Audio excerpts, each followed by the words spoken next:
সেমিফাইনালের মহারণ উপলক্ষে ফিফার কাছে বিশেষ আবেদন আর্জেন্টিনার। ট্রাম্প নেতানিয়াহু সহ ১৩ জনের ছবি প্রকাশ করে ইরানের প্রতিশোধের বার্তা। প্রতিটি হাসপাতালে নারী ডোম নিয়োগ চেয়ে হাইকোর্টের রিট। গাইবান্ধার রাম মূর্তি নির্মাণের মূল উদ্যোক্তা হরিদাস ওরফে তহিদ ইসলাম মানি লন্ডারিং মামলায় গ্রেপ্তার। ভারী বর্ষণ নিয়ে নতুন শঙ্কার কথা জানালো আবহাওয়া অফিস। সুনামগঞ্জে ৫ শতাধিক সীমান্তবাসীকে বিনামূল্যে চিকিৎসা সেবা দিল ২৮ বিজিবি। বন্যা দুর্গতদের ঘরবাড়ি মেরামতে সরকারের পক্ষ থেকে সহায়তা দেওয়া হবে, জানালেন বিদ্যুৎ প্রতিমন্ত্রী অমিত। দর্শক, শুনছিলেন সন্ধ্যার খবরের প্রধান প্রধান শিরোনাম, এবার বিস্তারিত। তার আগে আমাদের ইউটিউব চ্যানেল সাবস্ক্রাইব করুন এবং সব খবর পেতে ফেসবুক পেজ ফলো করে রাখার পাশাপাশি ওয়েবসাইট ভিজিট করুন। বিশ্বকাপের সেমিফাইনালের মহারণে চিরপ্রতিদ্বন্দ্বী ইংল্যান্ডের মুখোমুখি হওয়ার আগে বিশেষ এক আবদার জানিয়েছে আর্জেন্টিনা। ঐতিহাসিক এই ম্যাচে নিজেদের পছন্দের নীল জার্সি পরে মাঠে নামার অনুমতি চেয়ে বিশ্ব ফুটবলের নিয়ন্ত্রক সংস্থা ফিফার কাছে আবেদন করেছে আর্জেন্টিনা ফুটবল অ্যাসোসিয়েশন। কোয়ার্টার ফাইনালে সুইজারল্যান্ডকে হারিয়ে বিশ্বকাপের শেষ ৪ নিশ্চিত করেছে আর্জেন্টিনা। আগামী বুধবার আটলান্টার মঞ্চে সেমিফাইনালে তাদের প্রতিপক্ষ ইংল্যান্ড।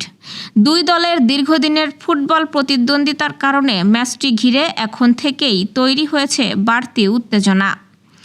আর্জেন্টিনার জাতীয় দলকে বিশ্বকাপে খুব কাছ থেকে অনুসরণ করা ক্রীড়া সাংবাদিক গ্যাস্তন এদুল সামাজিক যোগাযোগ মাধ্যম এক্সে জানিয়েছেন, ইংল্যান্ডের বিপক্ষে নীল জার্সি পরে খেলার জন্য ফিফার কাছে আবেদন করেছে আর্জেন্টিনা।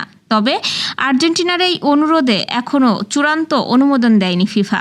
এদুল জানিয়েছেন, আগামীকাল মঙ্গলবার এই বিষয়ে চূড়ান্ত সিদ্ধান্ত জানাবে বিশ্ব ফুটবলের নিয়ন্ত্রক সংস্থা। ইরানের প্রয়াত সর্বোচ্চ নেতা আয়াতুল্লাহ আলী খামেনির হত্যার প্রতিশোধের বার্তা দেওয়ার পর ট্রাম্প নেতানিয়াহু সহ ১৩ জন বিশ্ব নেতার ছবি প্রকাশ করেছে তেহরান ভিত্তিক সংবাদপত্র হাম শাহরি। বিষয়টি নিয়ে আন্তর্জাতিক অঙ্গনে নতুন করে আলোচনা শুরু হয়েছে। সোমবার প্রকাশিত একটি প্রতিবেদনে এনডিটিভি জানিয়েছে, ইনফোগ্রাফিক্সটি শনিবার রাতে হাম শাহরির অনলাইন সংস্করণে প্রকাশ করা হয়। তবে এটি রোববারের মুদ্রিত সংস্করণে প্রকাশিত হয়নি এবং তালিকাটি ইরান সরকারের আনুষ্ঠানিক অনুমোদন পেয়েছে এমন কোনো তথ্যও পাওয়া যায়নি। অনলাইনে প্রকাশিত ওই গ্রাফিকে মার্কিন প্রেসিডেন্ট ডোনাল্ড ট্রাম্প, ইসরায়েলের প্রধানমন্ত্রী বেঞ্জামিন নেতানিয়াহু সহ ১৩ জন বিদেশি নেতাকে কমলা রঙের কয়েদির পোশাকে এবং তাদের কপালে বন্দুকের নিশানা তাক করা অবস্থায় দেখানো হয়েছে। ছবির নিচে বড় অক্ষরে লেখা ছিল প্রতিশোধ নিশ্চিত। প্রকাশিত তালিকায় ট্রাম্প ও নেতানিয়াহুর পাশাপাশি যুক্তরাজ্যের প্রধানমন্ত্রী কিয়ার স্টারমার, ফ্রান্সের প্রেসিডেন্ট ইমানুয়েল ম্যাক্রো, ইতালির প্রধানমন্ত্রী জর্জিয়া মোনালি এবং জার্মানির চ্যান্সেলর ফ্রিডরিখ ম্যার্সের ছবি রয়েছে।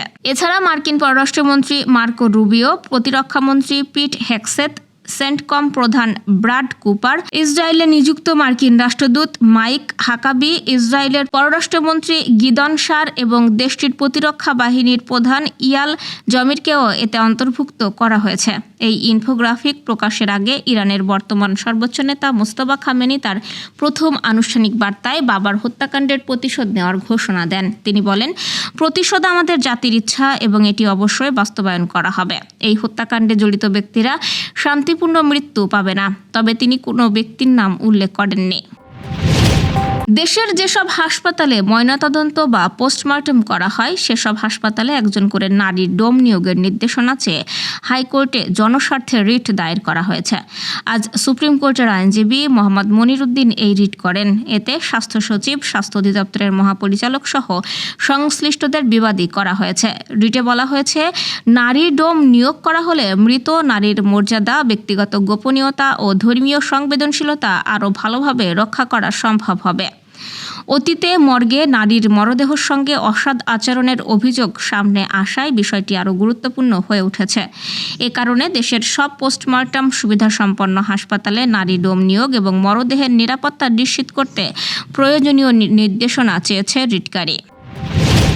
গাইবান্ধার পলাশবাড়ির আলোচিত ব্যক্তি রাম মন্দির তৈরির উদ্যোক্তা হরিদাস চন্দ্র তরণী দাসকে গ্রেপ্তার করেছে অপরাধ তদন্ত বিভাগ। আজ বিষয়টি নিশ্চিত করেছে পলাশবাড়ি থানার ওসি সরোয়ার আলম খান। রোববার রাত 11:30টার দিকে পলাশবাড়ির শ্রী শ্রী রাম মন্দির থেকে ঢাকার সিআইডির একটি বিশেষ দল অভিযান চালিয়ে তাকে গ্রেপ্তার করে। ঢাকার উত্তরার পশ্চিম থানায় তার বিরুদ্ধে একটি মানি লন্ডারিংয়ের মামলা হয়েছে। সেই মামলায় পলাশবাড়ি পুলিশের সহযোগিতায় রাতে তাকে গ্রেপ্তার করে ঢাকায় নিয়ে যায় সিআইডি পুলিশ। সিআইডির ফাইন্যান্সিয়াল ক্রাইম ইউনিট জানিয়েছে, গাইবান্ধার পলাশবাড়ি উপজেলার মধ্য রামচন্দ্রপুর গ্রামের বাসিন্দা হরিদাস চন্দ্র তরণী 2019 সালে ইসলাম ধর্ম গ্রহণ করে তৌহিদ ইসলাম নাম ধারণ করেন। অভিযোগ রয়েছে, তিনি বিভিন্ন সময় নিজেকে তৎকালীন প্রধানমন্ত্রীর প্রোটোকল অফিসার পরিচয় দিয়ে সরকারি চাকরি, বদলি, হুন্ডি ও সংঘবদ্ধ অপরাধের সঙ্গে সংশ্লিষ্ট প্রতারণামূলক কর্মকাণ্ড চালাতেন। বিশ্বাসযোগ্যতা তৈরির জন্য তিনি প্রধানমন্ত্রীর সঙ্গে নিজের সম্পাদিত ছবি এবং প্রভাবশালী ব্যক্তিদের নামে সংরক্ষিত ভুয়া ফোন কলও প্রদর্শন করতেন। টানা কয়েকদিনের ভারী বৃষ্টির পর আজ থেকে দেশের অধিকাংশ এলাকায় বৃষ্টিপাতের তীব্রতা কিছুটা কমতে পারে বলে জানিয়েছে আবহাওয়া অধিদপ্তর।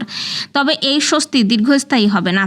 সংস্থাটি জানিয়েছে, আগামী বৃহস্পতিবার 16 জুলাই থেকে আবারও দেশের বিভিন্ন এলাকায় ভারী থেকে অতি ভারী বর্ষণ শুরু হতে পারে। আজ দুপুরে আয়োজিত এক ব্রিফিংয়ে এই তথ্য জানান আবহাওয়াবিদ ডক্টর মোহাম্মদ আবুল কালাম মল্লিক। তিনি বলেন, সোমবার থেকে বৃষ্টির তীব্রতা কিছুটা কমে আগামী বুধবার পর্যন্ত এই পরিস্থিতি থাকতে পারে। এরপর বৃহস্পতিবার থেকে আবারও ভারী বৃষ্টির প্রবণতা শুরু হবে, যা টানা 1 থেকে 3 দিন স্থায়ী হতে পারে। তবে এই সময়ের মধ্যেও দেশের কিছু এলাকায় ভারী বৃষ্টিপাত অব্যাহত থাকতে পারে। সাম্প্রতিক অতিবৃষ্টি ও পাহাড়ি ঢলে স্বাস্থ্য ঝুঁকিতে পড়া সুনামগঞ্জের তাহিরপুর সীমান্ত এলাকার 5 শতাধিক মানুষকে বিনামূল্যে চিকিৎসা সেবা ও ওষুধ দিয়েছে 28 বিজিবি। আজ উপজেলার শাহ আরেফিন রহমাতুল্লাহ আলাহের মাজার প্রাঙ্গণে আয়োজিত মেডিকেল ক্যাম্পে নারী, পুরুষ ও শিশুদের চিকিৎসা সেবা প্রদান করা হয়। এই কার্যক্রমে 28 বিজিবির মেডিকেল অফিসারদের পাশাপাশি উপজেলা স্বাস্থ্য বিভাগের চিকিৎসকরাও অংশ নেন। 28 বিজিবির অধিনায়ক lieutenant colonel AKM Zakaria Kadir জানান, সীমান্ত সুরক্ষার পাশাপাশি দুর্যোগে ক্ষতিগ্রস্ত মানুষের পাশে দাঁড়ানোও বিজিবির দায়িত্ব। এই ধরনের মানবিক ও জনসেবামূলক কার্যক্রম ভবিষ্যতেও অব্যাহত রাখবেন তারা। বিনামূল্যে চিকিৎসা ও ওষুধ পেয়ে স্থানীয়রা বিজিবির এই উদ্যোগের প্রশংসা করেন। চট্টগ্রামের বন্যায় ক্ষতিগ্রস্ত পরিবারগুলোর ঘরবাড়ি মেরামতে সরকারের পক্ষ থেকে প্রয়োজনীয় সহায়তা দেওয়া হবে বলে জানিয়েছেন বিদ্যুৎ, জ্বালানি ও খনিজ সম্পদ প্রতিমন্ত্রী অনিন্দ্য ইসলাম অমিত। চন্দনাইশ ও সাতকানিয়া উপজেলার সীমান্তবর্তী দোহাজারির ইকবাল কনভেনশন হলের সামনে বন্যা দুর্গত মানুষের মাঝে ত্রাণ বিতরণকালে তিনি এই আশ্বাস দেন। প্রতিমন্ত্রী বলেন, বর্তমান সরকারের প্রধান অগ্রাধিকার হচ্ছে দুর্গত মানুষকে উদ্ধার করা এবং তাদের কাছে প্রয়োজনীয় ত্রাণ ও খাদ্য সামগ্রী পৌঁছে দেওয়া। পানি নেমে গেলে উপজেলা প্রশাসন ক্ষতিগ্রস্ত এলাকায় গিয়ে প্রকৃত ক্ষয়ক্ষতির হিসাব করবে। তিনি জানান, ক্ষয়ক্ষতির তালিকা প্রস্তুতের পর যেসব পরিবারের ঘরবাড়ি ক্ষতিগ্রস্ত হয়েছে সেগুলো মেরামতে সরকারি সহায়তা দেওয়া হবে।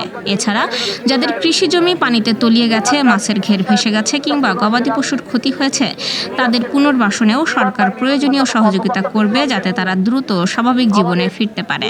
দর্শক, এ ছিল সন্ধ্যার আয়োজন। রাতের খবর দেখার আমন্ত্রণ রইল। এতক্ষণ সাথে থাকার জন্য ধন্যবাদ।